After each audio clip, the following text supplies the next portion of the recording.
The first time I heard the title screen music for this game, I was like, oh hell yeah, let's go, because this game has an absolutely fantastic soundtrack. Then the game kind of got swallowed by a giant worm. I was constantly trying not to be digested. Michael here with an impressive review of Slime Sand, which is a fairly decent Twitch platformer that actually has a fairly niche following, and it has a lot of interest to it. However, I personally ended up not enjoying it all that much and found it a frustrating experience because it has a lot of design oversights and design missteps that make it just a frustrating experience overall. And while some people are definitely going to enjoy this, and this falls within your niche, it's definitely a game to check out, it may not fall within everyone's liking. And obviously, I'll explain. So let's go ahead and continue. Design oversights right off the bat. Title screen doesn't actually have an options menu, which is super frustrating because when you hit start game for the very first time, it actually brings you into the tutorial levels, which means you'll hit start to go into the options to change your resolution, which starts at 720, and then you won't be able to change every option that you need to, and so it's a little bit frustrating. So then you actually have to go back to the level select.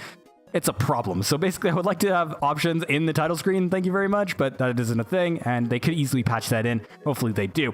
Anyways, this is the level select and everything like that. I'm mostly at the end of the game. I actually had a technical problem that the game was crashing at the last level, literally the very last level before the final boss, and so basically I never got to finish the game, and by the time they ended up fixing it, I just didn't care. So anyways, let's go ahead and talk about the settings real quick. Audio settings, you get multiple volume sliders. Now there are kind of two effects I would like to turn off. One, cutscene sounds. I would like to be able to turn those down specifically. Now they are tied to gameplay sounds overall, and so basically if you want those down, turn those down, but that also affects the gameplay sounds, and they're fairly loud in comparison to everything else, the cutscene noises, and so once again, that's why it kind of annoys me. And also some of them are very obnoxious, and then also they have some weird music effects they kind of play in the background every once in a while, and it's a very frustrating depending on how the level's going, and I don't like it at all, and I think it kind of ruins the music and everything, and so I would like to be able to turn that off. If you could actually have an option for that, that'd be great, but once again, it's not really that big of a deal. Then you have visual settings. This is where you change your resolution and everything. And so basically it's stuck at 16 by 9, so you get 1920 by 1080 is the maximum that I'm currently at. So I don't know if it goes higher than that, but I was able to play this game in window mode perfectly fine. You might need to blow it up for your screen, and that's fine. VSync should be toggled on. For some reason, all of my options kind of toggle on and off by themselves. Anti-aliasing, VSync, and stuff like that. Every time I start the game up and off, it seems to reset these. And so right now I think I have VSync on and anti-aliasing is off. I'm not 100% sure though, because a lot of the options don't seem to kind of correlate with when I start the game up and everything like that. So it's a little bit strange. So VSync is on. It is actually forced on through my graphics driver, and I am running in full screen. And so I just, yeah, basically if you don't have VSync on though, sometimes enemies will be like split in two and things like that, and it can cause errors with your kind of visual perception of things, which is very important in a Twitch platformer. You can also disable the shader effect, which probably won't show up on YouTube, but there's a small grain filter thing that's kind of like progressive scan and stuff like that. It adds texture to the game, and I kind of like that, and you can also change it and stuff like that. Overall, some people might not like it, and also has colorblind options, which is super important on a game that actually relies heavily on your colors. You can also add the mice cursor, which is super nice.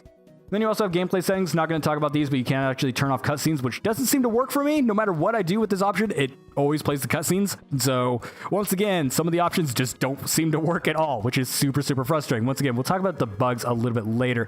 You get button remapping, you can rebind everything. You can't double blind, which is a little bit disappointing, but you won't need it in a platformer in my opinion. Then you get language settings. English is the only one that's officially supported. You also get German and boop, which is hilarious. You get cutscene viewer, and you also get a reset save data, which I always like to see in a game like this. Now, your completion rate does include unlockables and the apples and things like that you collect, so all your optional stuff. And so, yeah, even though I'm at the end of the game, I'm fairly not complete with the game. Now, the stuff on the left side, the shopping, is where you actually unlock new mechanics, and you can also go around the town and things like that. We'll talk about that a little bit later, along with the house, which actually gives you a little bit of story bits, which is actually fairly interesting, but doesn't actually have the amount of depth I would like. But let's go ahead and start off the very first world, because here we are. We play as Slime Sand, who has been swallowed by a giant worm. You also have your little bird friend, which I think is just called Bird. I don't actually know. But basically, yeah, so basically you are playing as Slime Sand. It's got some very basic mechanics. You get jump, but you can also wall jump, and you can also get little collectibles, and they do a fairly decent job of teaching you all the mechanics when you get to a new area. You also have a small little sort of phase ability, and this is where things actually get fairly interesting. These slime walls, you can actually toggle in, and you can actually slime through them. It also slows down time, and so you can use that to, you can actually slow down time and actually make it so you can do precision platforming. Now, this is bound to also sliding through walls, and so there are certain mechanics to where basically you're going to be slowing down time to do something perfected, and then basically you're going to actually fall through a floor, things like that, so you do have to actually toggle through it. Now, I have some problems with this because the time mechanic, now the game actually has dashing as well, and so you probably saw me dash here and there. It's just instinctively, I'm sorry for that, but basically you can actually dash as well, and the dashing does the opposite, actually speeds up time. Now, there's a few problems with that, and the fact that basically when you're actually playing the game, there's small areas that actually require very specific timing, and this time mechanic actually kind of screws with it a little bit. I noticed there was one specific level to where if I dashed at the beginning, the level was literally impossible because the platform would not get to the specific spot that it needed to in order for you to finish the level before it kills you. And so, yeah, there's some design oversights there and stuff like that. So those are the basic levels, and that's kind of how it goes along. You get this end screen, it tells you how many times you died, how many times you dashed and jumped and things like that, and you also get different types of play styles that will have different stats and things, which is super, super nice. And then you also have a little time. That was apparently my best time on there, which is kind of nice. Now, the game actually introduces a lot more mechanics. Now, those are the basic mechanics that Slime Sand has. However, there's also a lot of other mechanics when you go into other levels and things like that, such as moving platforms, moving enemies that will actually kill you. They also have different colors as well, and color actually plays a huge part, and this is one of the reasons why it's so important that there is a colorblind option. And that is the fact that basically different colors are going to have different effects on you. And so basically when you actually fall, by the way, you can actually jump again. And so that's why I didn't actually die there. I realized that could end up being confusing for some people. I do have some hitbox complaints we'll talk about a little bit later, but basically different colors will have different effects. And so basically green is going to be technically safe, although you will bounce off anything that is an enemy or an object that is green. White is just a normal platform, and then red is going to be something that will kill you. And so this is one of those things where basically you have to know what color things are to actually figure it out, because the visual style does not give things different appearances depending on what it will do, which is a bit frustrating. So like these moving platforms, for example, they are all the same design. However, some of them might be red and they'll kill you. And if you can't actually see that red, that is a problem. That's why there's actually colorblind options in the game. And that's fairly nice to see. And I'd like having that option available. However, it does run into the kind of problem to where basically this color kind of idea actually ends up being a perception problem in some people's cases. Maybe you're not colorblind, but you do have trouble kind of seeing those off in the instance. And I think it would have been much more interesting if things were maybe a different design depending on the color it was. And you do see a little bit of that later on, but for the most part, they do rely heavily on this sort of color mechanic. And that is a bit frustrating for me personally and some other people that I've heard playing the game as well. So yeah, once again, the game does actually introduce a lot of mechanics though, and these mechanics can get fairly interesting fairly quickly. And here is our first enemy in the game that we've seen so far. And basically there are these little turtle sort of bomb things, and these things will play a visual effect. Now here's one of my major complaints about the game is you'll see these visual effects and they actually go over the player character. Now you can turn those off. However, certain effects like that will actually kill you. And this runs into the perception problem and my problem with the visual style, because some people actually like the visual style. They're like, oh yeah, it looks really, really cool, and I like the striking aesthetic. And while I sort of agree, I think the colors are very hard to read, and this is why I was talking about it so much as a problem, because basically these colors are actually not colors that actually blend well together. And so when you actually look at it, it can be very difficult to differentiate them depending on the way that you have your settings are.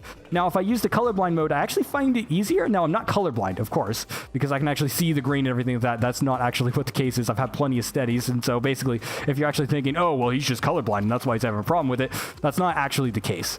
And so basically, yeah. There's also some visual inconsistencies with the control schemes as well, which I actually wasn't going to talk about until later, but we actually ran into a level that actually has the sort of upside down mechanic, I'm going to call it. And so basically when you actually run into these sort of lines, it actually flips the controls around. Some of the controls will reverse while other ones won't. And so, for example, left and right stays the same, up and down controls stay the same, but then when you dash, if you're holding up, it'll actually dash downward, which is super, super weird. And none of the options seem to actually be able to reverse that, which is a bit strange. So right now, if I, jumped up, it would actually, go towards the ceiling, which is, once again, for some people, that's actually going to make sense. That could just be me, but for other people, it will not. Now, so once again, this game likes to introduce a lot of mechanics, and that visual style is one problem that could end up being a problem with that, but I also noticed some inconsistencies depending on what things will actually interact with. For example, when you go into a level, you don't actually know how something's going to interact right away, and that can actually be a huge problem, especially if you're going for something like speedrun. Now, people will argue that you're supposed to learn the levels, and you're supposed to play through them and be like, oh, well, this is how the mechanic works, and this is how this goes. There's an enemy as well. I'm surprised we haven't seen actual enemies. We've just seen the ones that we can actually bounce off of. Let's go ahead and go to a different level. I don't want to go to too many levels because there actually isn't that many levels, but there's a fairly decent amount. Let's go ahead and pick one that's going to have some enemies, but it's not going to be too bad. Oh, let's do this one. This one probably won't have enemies, but it does have one of the design complaints that I can have about the visual style. So yeah, once again, there's certain mechanics that just don't make a lot of sense, and there's certain timings as well that can be a problem. Such as I was explaining, to where the time mechanic has a problem to where if you dashed at a certain point, it would actually just kill you outright, because basically it wouldn't actually allow you to finish the level because something happened with the spawner and the timing and everything. And so yeah, I screwed that up. But for example, on these wall things, actually it's not going to show it on this one, but basically these wall things, you'll actually see that it's kind of cascading down. However, if there is one that actually turns off, it just turns off immediately. There are certain mechanics to where platforms will be moving left and right. However, it does it unceremoniously. And so basically it'll be one of those cases where it's like all of a sudden the platform's moving towards you, and then all of a sudden it's moving away from you. And it's very, very difficult to read. Also, things like teleporting, for example, you'll end up going through a teleporter and it does not exactly tell you where you are. It gives you a small visual effect, but that's only a small portion of the screen, and it's very easy to miss it. When you spawn into a level, if you don't actually know what you're doing and you've never played the level before, it is very, very easy to get lost, and so your very first playthrough of a level may actually be very, very frustrating, and that to me is not fun. And the major problem with this is the fact that the game actually doesn't make it fun to fail either. And there's also hitbox issues such as this one, to where basically I covered it in slime now, but let's say that wall, for example, up there, hold on, I'm gonna wait for this thing to pass. It ends up having this thing to where it's like, where is the actual hitbox for that? You actually have to slime on it, and you'll notice that it's actually fairly far away from actually where the kind of visual actually goes, which is, once again, not something that I'm particularly a fan of. Once again, this is one of those mechanic things to where basically these guys will explode, and that visual effect is actually what kills you, but you can't turn those off, which means that you literally can't see where they're going to kill you, which is, once again, very, very frustrating. So yeah, once again, the game has a bunch of design oversights. That said, how fun is it to actually play? Well, for me, it's kind of a mixed bag. I enjoy playing it for the most part. It's when you run into those design hiccups. Why do I keep doing the exact same thing? Oh my god, this... I'm going to talk about this in a second, but basically, you know, for the fun part of it, it is fun when it's not being frustrating. And no, it's not frustrating because of difficulty. It's frustrating because of design choices. I like a lot of frustrating games. In fact, frustrating games are probably my favorite subgenre, if you want to call it a subgenre.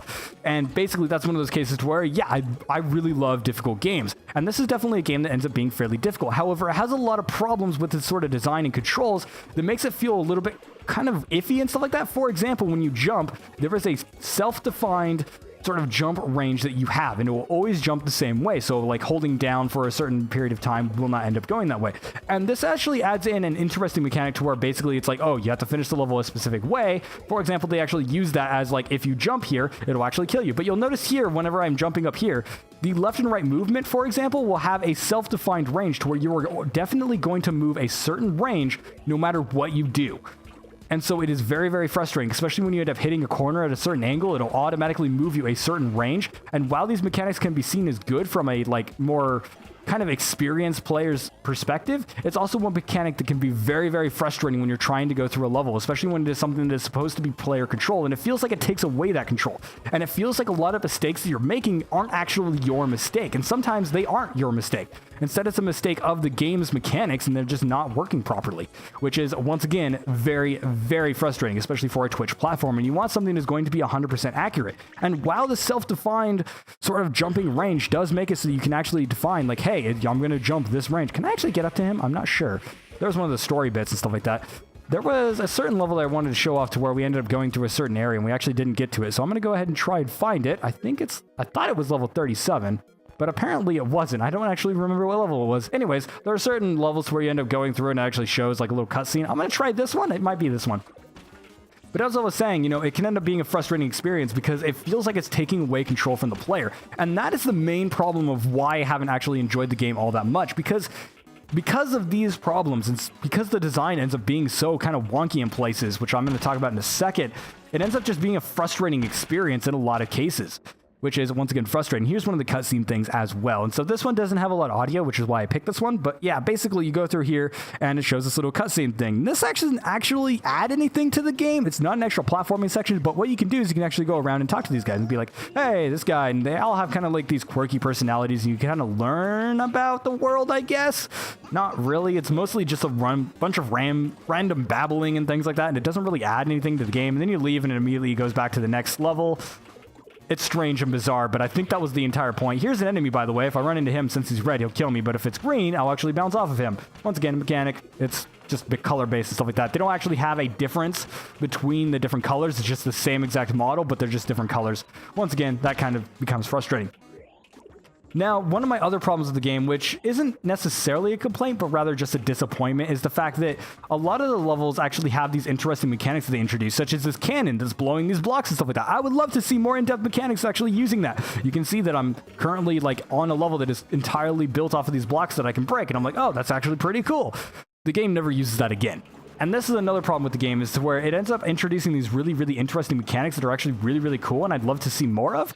And then it just kind of doesn't do anything with them. Also, hitboxes on things like that also is fairly frustrating as well. And this actually plays into the big part of it as well, to where these mechanics that end up getting introduced, it kind of makes me have the feeling that like, oh, it just wasn't polished or something like that. So like you'll go into a place to where it's like, oh, here's one of the ones where you can actually screw up the timings and stuff like that. You'll notice there's the sliding blocks and stuff like that. Any level that has those, you can actually screw it up with the timings, except for like 2 of them, I think.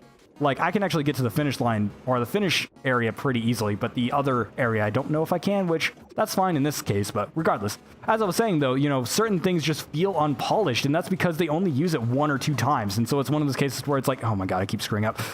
And so it's one of those cases to where it's just like, all right, well, I see this mechanic once and it didn't really feel all that great, and then it's just gone.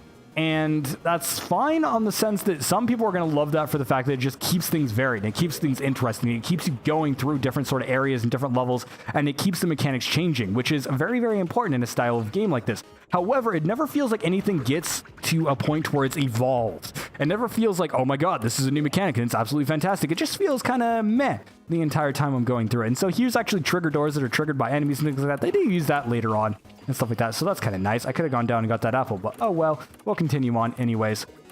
And you'll see here's one that you can actually permanently screw up. Now, it does have a quick reset button and stuff like that. And so he fell through, and now I can't actually get it because I'm supposed to be triggering these in a way to where he actually gets locked and you can actually go through them. I don't know which buttons do what, and there's no way signifying that. Once again, design oversight. So these switches, for example, I'll actually have to play through this level and figure out, oh, well, this switch does this, and this switch does this, and this switch does this, and so I need to do it in this order. And once again, replaying through the same exact level is not particularly fun, and it doesn't do anything to make it fun, which is, once again, a big problem with it. And as you get into the later levels of the game, which I may as well show some of those off before we get into the story bits of the game, which won't take too long because there ain't much there.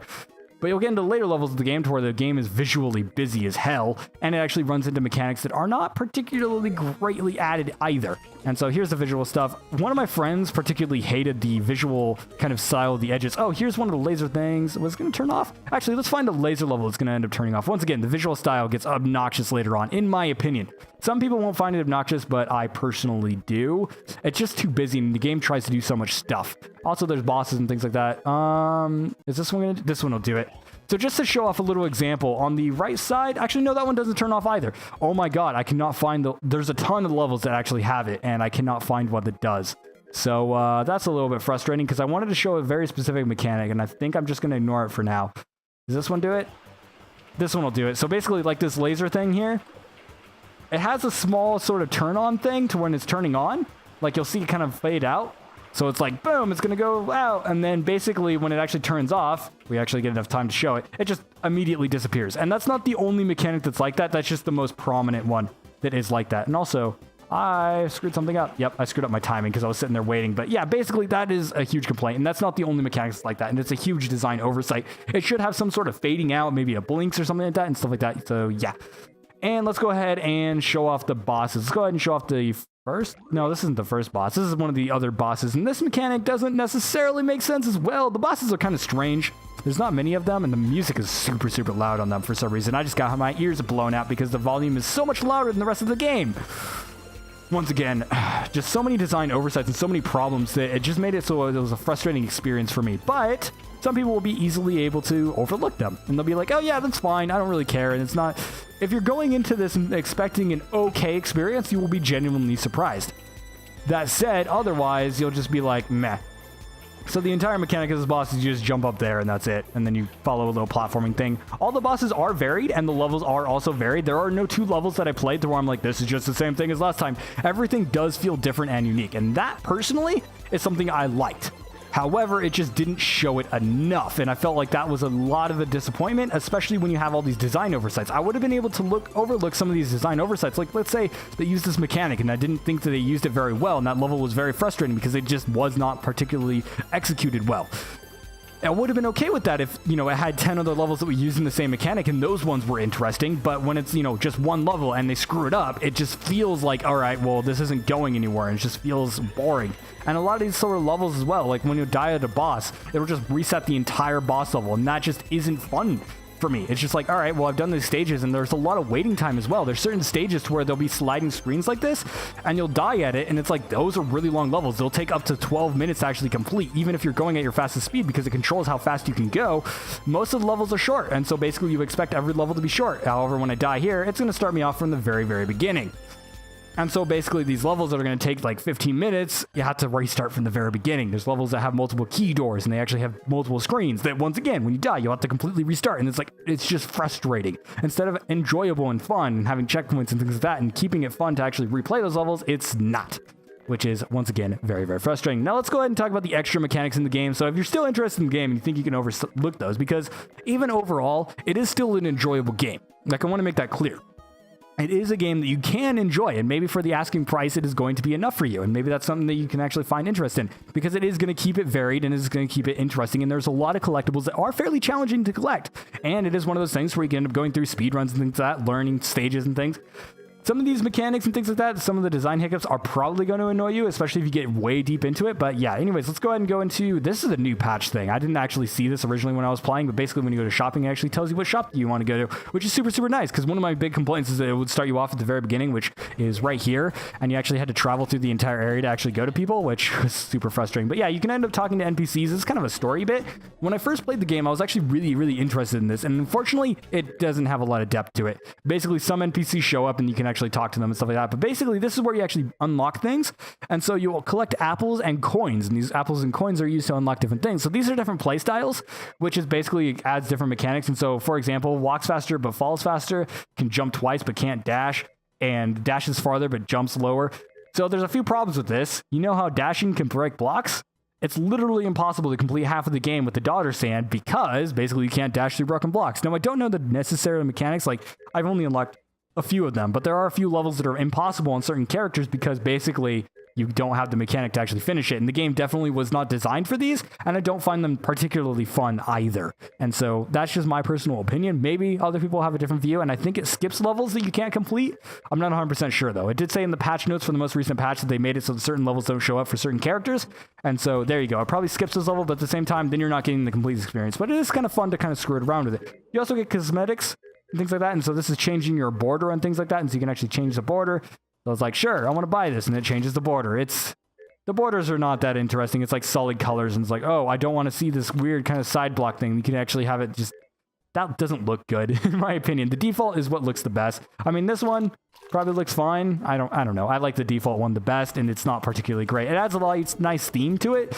But at the same time, most of the borders are just kind of boring. And you're able to unlock a bunch of different stuff, such as cosmetics and things like that. And so I can be like, oh, I want to unlock a hat or an eye patch. Now, it doesn't say I have any of this unlocked because I reset my save data because I was having a problem with the patching. We'll talk about that a little bit later. One problem, you'll notice he's squiggling here. And when you actually equipped it, it doesn't actually move with the character. It just stays there. And so it looks weird. And I find it visually noisy. And so, yeah, once again, I just don't like it. And there's a bunch of other stuff, such as like changing your visual effects. You can go into the arcade and play mini games, sort of. And there's also sort of different things like, where's the visual effect? Can I not teleport to the visual effects guy? Apparently I can't teleport to the visual effects guy, and I don't remember where he's at. So I'm just going to go ahead and skip that. But you can change the visual effects to be kind of wonky and stuff like that. None of them are appealing to look at, but it is something to kind of mess around with and actually have fun. And here's the house area, which basically you're able to go back to Slime Sand's house. And they're like, where'd Slime Sand go? Oh, he got eaten by a giant worm. And that's kind of the entire idea. So you're able to jump around, and it randomly selects a family member, and you go around and you're like talking to them. It's like, I cannot have this and yada yada. And they just kind of talk. There's nothing here. It's just a bunch of Easter eggs and kind of story bits. And unfortunately, they don't really add into it. And I was talking about sort of mechanics to where you can end up finding, you know, people on the field and things like that. And they'll actually end up going into the town and stuff. However, they just get an extra voice dialogue thing, and that's it. And so it doesn't have a lot of depth to it, and that's kind of disappointing. And that's my ultimate problem with this. There's also extra modes, and so there's boss rush, there's Twitch mode, which displays the chat and stuff like that in the game, which, There's also speedrun modes, and you also unlock a new game plus, which basically, I guess it resets your progress for you, which you can do normally, but it won't reset your completion rate, I guess, and stuff like that. So yeah, I guess you could collect extra apples, maybe? I don't necessarily know how it works because I haven't been able to do it. Now, I should talk about one thing before I go into a conclusion, because ultimately my conclusion is this game lacks a lot of depth, but at the same time it tries too much at once. But I will mention that I did have some technical problems with this game. This game crashed on me about 40 freaking times when I was going through levels, and maybe this is because I was on windowed mode and I have other programs running in the background. Maybe it was something specific to my machine, but I did have crashing problems, which was very, very frustrating. Now, I haven't had crashing problems since I've started playing it recently. It seems like they've been patching it, and they have been patching this game quite a bit, and they actually have DLC coming on the way. And so if you do enjoy the game, and this lack of depth actually is something that doesn't, like, maybe bothers you a little bit, but you're like, oh, I want to play it, and then maybe get the DLC, you know, add in more depth, and that is something that can be fixed. A lot of these design of, like, sort of problems and some of the glitches as well. I did run into a lot of glitches. Like, let's say I was going into, like, one of the sort of moving blocks. Let's say I was going through one of the most common bugs, and actually one I was able to actually cheat a few levels on, is that when you fade into a block, if you click it at the right moment on the edge of it, you can actually tie yourself to that wall and infinitely go upwards and through walls. And I was like, oh, okay. And so I was able to use that to actually cheat some levels, which was like, all right, that's a glitch. And sometimes when it would happen unintentionally, it would get me killed. And it was very, very frustrating because it was easily reproducible. And so once again, it's just one of those things where it's a little bit frustrating. Yeah, so basically the game has some technical problems and it does need a lot of polish. However, all of that can be fixed in patches, and they are sort of working to fix everything, which is kind of nice. I like seeing a developer that actually cares about their product. Also, you saw a hitbox glitch there to where I was able to actually not die from running into the red. This is another waiting mechanic thing where I gotta wait for the frog, because every time he jumps, he's a different color, and then when he's red, he'll kill me. When he's green, he won't. And some people will like that, some people won't. Once again, it's just one of those things where it's probably going to be subjective. I personally don't like, oops, I ran straight into that. I don't like a lot of downtime, and so personally, I don't find it enjoyable, but some people might not care. But yeah, like I was saying, you know, as a conclusion, I think that the game, it tries too much. It's a game that's like, we need new mechanics, and we need to do this, and do that, and do that, and it's like, it doesn't need all that. I think that the game would have been so much better if they would have focused on a small subset of mechanics and just polished them. Or they focused on a certain set of sort of mechanics or types of mechanics and actually polished it up. Or maybe it just should have had more levels to explore each sort of mechanic. Maybe get rid of these frogs and just, you know, make that a DLC thing and make it into more future levels. Or maybe patch the game as the game comes out and like, oh yeah, I want to add in these extra levels and things like that. That would have been a great way to kind of solve this problem. But for me personally, the game just doesn't get deep enough, and it has too many of the design flaws to make it enjoyable for me to actually play through it. The game, it's enjoyable for a small amount of time, and while I'm playing it, it's like, sure, it's enjoyable for the first 5 minutes, and then after that, it just becomes frustrating and boring. And that's something for me specifically. Not everyone is definitely going to see the same way. Some people are going to think the game is absolutely fantastic, and they're going to enjoy every single second of it. So that is definitely a subjective complaint. However, the design oversights and the kind of weird glitches and things like that is definitely not something that is subjective. That is definitely an objective problem with the game in general, and it does have a lot of those problems that are easily overlookable if you can actually look at it as a whole. You know, the game as a whole is fantastic, and it is a really, really fun game. But in isolated cases, they become very, very frustrating very, very quickly. And so, once again, that can go into your problems of the game. But overall, it's an enjoyable experience. So if you find this in your niche, then yeah, it's definitely a game worth looking at. And I would recommend it to people that like Twitch platformers that don't have other Twitch platformers on their list. Maybe you've played all your Twitch platformers. Maybe you've run out of levels on this other platform that you like playing and things like that. And maybe you've run out of interesting games to just play in general. Then yeah, maybe it's one worth looking at. It doesn't really have a lot of depth to its story, and these cutscenes and things like that literally add nothing to the game. It's like, here's one of the sound effects I was talking about, like this water sound effect. Very, very obnoxious. Oh, also, one thing to talk about the music, I didn't mention it when I was in the options menu. When you actually start running at a time, it speeds up the music and adds weird kind of visual effects. Also, here's the speed mechanic. You can actually see it very easily there. But yeah, it ends up adding in these sort of weird effects to the audio and things like that, and it completely destroys it. Once again, the game just adds in too much. It just tries to do too much. And if it did less and did it better and polished it up, that would be absolutely fantastic. But unfortunately, it's a game that it tries too much and it just fails on a lot of fronts. And that's very disappointing. Enjoyable experience for people that like these style of games. And the music, I absolutely love the music. I wish I had the soundtrack because it is gorgeous. I love it. It's absolutely fantastic soundtrack in this sort of 8-bit style and everything like that. Once again, that's subjective. Some people won't like it and some people will find it annoying, but I personally enjoy it. So yeah, overall, it's an alright game. I mean, I'm done with it. I can't even finish the game. I'm right at the end. I'm like, I'm going to try and finish it for the review. And then I ran into some crashing problems. And then I'm just like, every time I went back to it, I'm just like, I don't care. And so, yeah, I'm done with the game. But for other people, it might be something that, you know, rings your bells. And you'll be like, oh, yeah, this is definitely something I want. So, yeah, if you're into niche platformers, niche Twitch platformers, check it out. Anyways, thank you guys so much for watching. Make sure to like, comment, and subscribe for more content like this one. And if you have other thoughts about Slime Sand, maybe you've actually played it yourself, or maybe you ended up picking up after seeing this review, what do you think about it as well? Make sure to give those thoughts below. And what do you guys think of platformers in general? Maybe you're not a platformer fan, but this may actually kind of tickle your senses for the visual style. I mean, I'm personally not a big fan of it. I think it's kind of meh. I think that it does have some readability errors, as I kind of mentioned, but yeah, it's just... I mean, I'm disappointed in this one, but other people may not, and it definitely has a fan following, which is super, super awesome. I'd love to see games actually have a following and have a niche audience and things like that, and it's definitely a game worth looking at for those people. And people definitely like this game, and it's unfortunate that I can't enjoy it as much as other people, and it's unfortunate that I feel like in the entire time I've been playing this game, it's mostly been frustration, which it hasn't. There's been a lot of enjoyment going through this game, but... yeah, I guess that's enough closing comments. But yeah, like I said, thank you guys so much for watching. And I'm going to go play something else. I'm actually going to go play Guilty Gear now because that's a completely different genre, but I'm enjoying it a lot. And so, yeah, I'm done with this game. Although that game is frustrating, I actually enjoy the frustrating bits and I enjoy failing because I'm learning every single time I fail. Where in this game, I don't really feel that. So, yeah, obviously you can tell I'm a bit disappointed, but for the most part, yeah, enjoyable for some people. Other people that think my way, they won't like it. Anyways, thank you guys so much for watching, and I will see you guys in the next video.